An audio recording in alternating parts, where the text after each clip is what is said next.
काकुड़ा horror legend. 30 साल के सोहम का एक पुश्तैनी घर उत्तर प्रदेश के मथुरा शहर के पास एक छोटे से गांव रतौड़ी में था। लेकिन बचपन से ही सोहम के पिता ने उसे रतौड़ी गांव से दूर रखा था। वो नहीं चाहते थे कि सोहम के कदम कभी उस मनहूस जगह पर पहुंचे। पर सोहम जिंदगी में एक बार अपना रतौड़ी का बड़ा पुश्तैनी घर देखना चाहता था। एक बार जब वो अपनी बिजनेस ट्रिप के लिए उत्तर प्रदेश गया हुआ था, तब उसने सोचा कि क्यों ना वो रतौड़ी का भी एक चक्कर लगाए। गूगल मैप में तो रतौड़ी का कोई नामो निशान नहीं था, लेकिन सोहम आसपास के लोगों से रास्ता पूछ पूछ के रतौड़ी पहुंच गया। अब शाम के सिर्फ 7 ही बजे थे, लेकिन पूरा गांव खाली था। सोहम ने देखा कि हर घर में एक नहीं बल्कि 2 दरवाजे हैं, एक बड़ा दरवाजा और एक छोटा दरवाजा, और हर घर का छोटा दरवाजा खुला था। सोहम के एक चाचा उसी गांव में उनके पुश्तैनी घर पर रहते थे। वो सीधा अपने घर के पते पर पहुंच गया। घर का बड़ा वाला डोर बंद था। उसके नॉक करने पर भी जब कोई बाहर नहीं आया, तो सोहम उनके घर में बने छोटे दरवाजे से अंदर घुस गया और उसने वो दरवाजा भी अंदर से बंद कर दिया। अंदर घुसकर वो अपने चाचा से मिला। सब उसे देखकर बहुत खुश थे।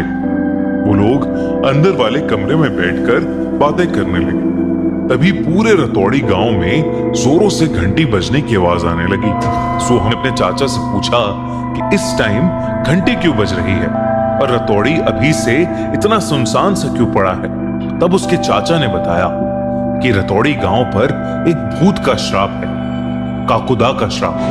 हर मंगलवार को ठीक शाम 7:15 बजे वहां काकुड़ा नाम का एक भूत आता है, जिसके लिए घर का छोटा दरवाजा हमेशा खुला रखना होता है। अगर दरवाजा खुला नहीं हुआ तो अंदर जो भी मर्द होता है उसे काकुड़ा का श्राप लग जाता है। वो कुबड़ा बन जाता है और उस दिन से उसकी उल्टी गिनती चालू हो जाती है और 13वें दिन उसकी मौत हो जाती है।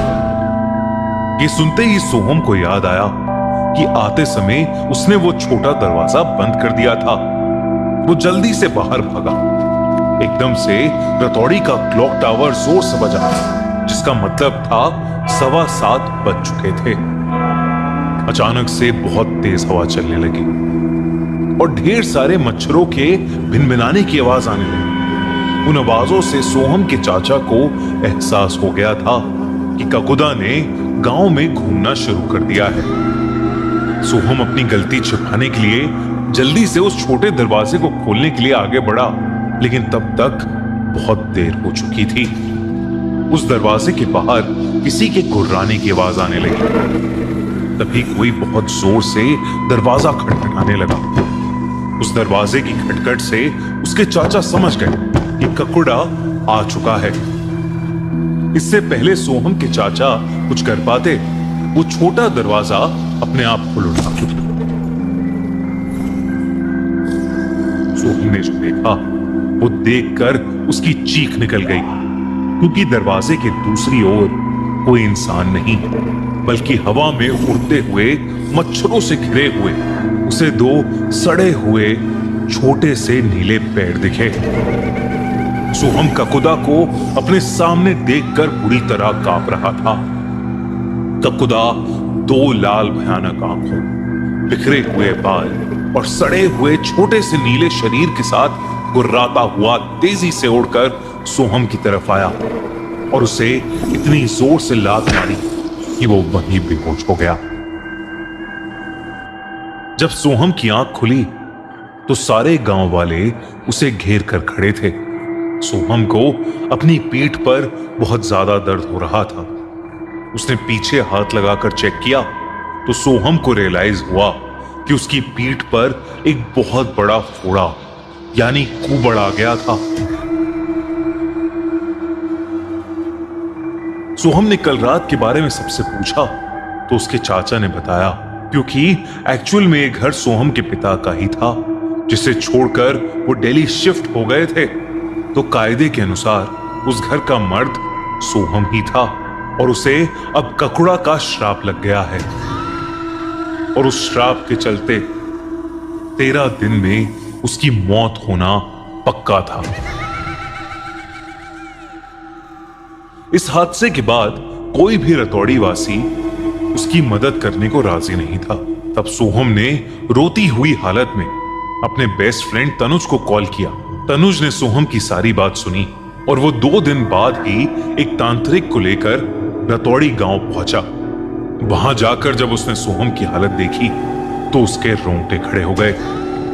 सोहम के पूरे शरीर पर घाव थे, उसकी पीठ का फोड़ा और ज्यादा बढ़ चुका था और वो कांपता हुआ बस यही कहे जा रहा था कि ककुड़ा उसे मार डालेगा।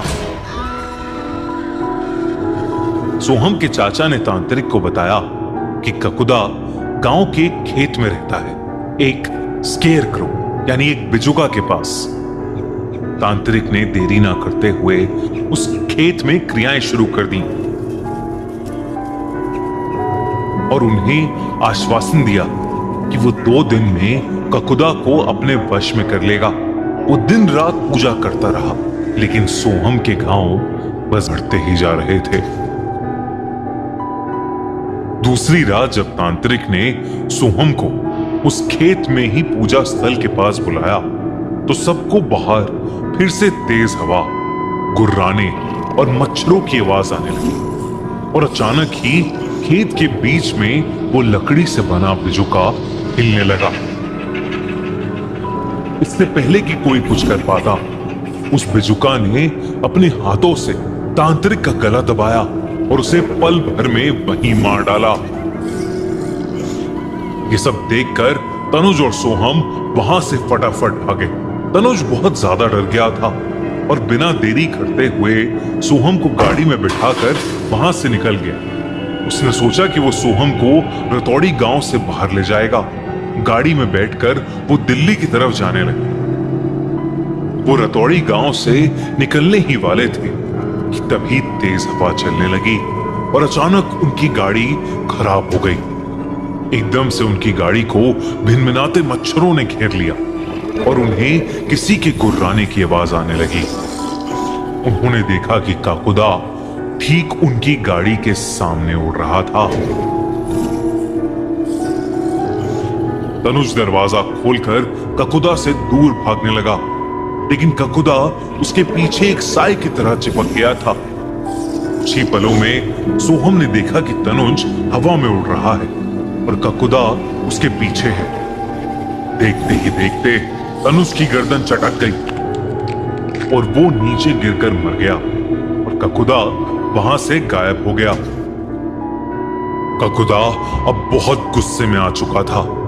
अगले 7 दिनों तक वो सोहम को उसके घर से उठाकर ले जाता और रतौड़ी के अलग अलग घरों के दरवाजे पर उसके कुबड़े शरीर को जोर से फेंकता।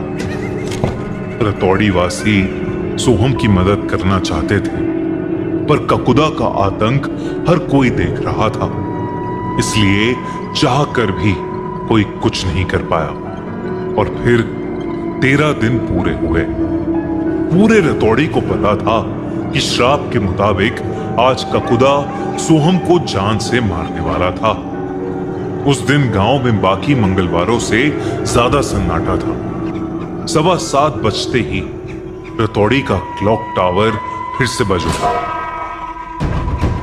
गांव के हर दरवाजे के बाहर से तेज हवा और मच्छरों के झुंड के साथ ककुड़ा निकला। कुछ ही देर बाद गांव वालों ने सोहम की रूह कपकपा देने वाली चीख सुनी। सोहम अब इस दुनिया से जा चुका था और ककुड़ा के श्राप से रतौड़ी का एक और इंसान अपनी जिंदगी खो चुका था। कुछ समय बाद एक बार फिर से रतौड़ी में रह रहे